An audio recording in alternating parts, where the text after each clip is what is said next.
Aredam, du stod en brandist i det. Hva det monerna linen det helt du?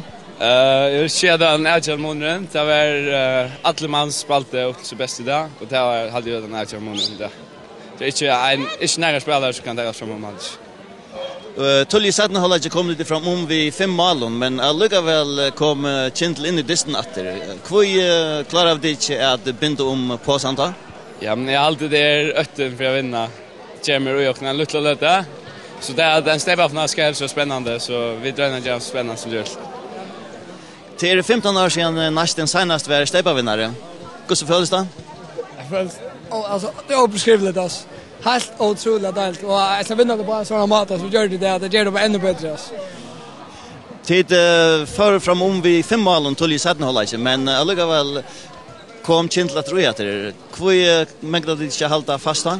Alltså det är en tendens jag vet klara att komma från men vi missar läsna allt för kött efter och det hände efter det som det görs nästan allt år. Men det är bättre att ha fler förklara tågen upp att det gör det så isen det. Ja, Kintel kom ju upp på 2020 och så rugade det steg efter. Ja, så sätter vi det att först och på torrt att ta chanser. Och så kommer det fram så blir för försiktigt allt det och så är det sluga gå då. För jag ska vara det en öliga spännande final. Hur så var det för spelaren här?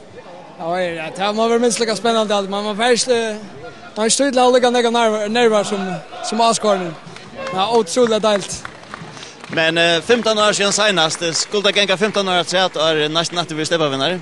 Inte med sloppla mig in och akon så ska det inte gänga 15 år men kan man bara kämpa så är det. Nu har det finns stäppa serien eller vunnit stäppa finalen färdig så efter grepen i äsnen. Det kan inte vara något mer än naturligt att vi får rätt. Vi vill inte gå för än och vi får kämpa att komma finalen först. Så måste jag slänga rök. Sander Kragsten, hjärtligt lycka. Tusen tack för det.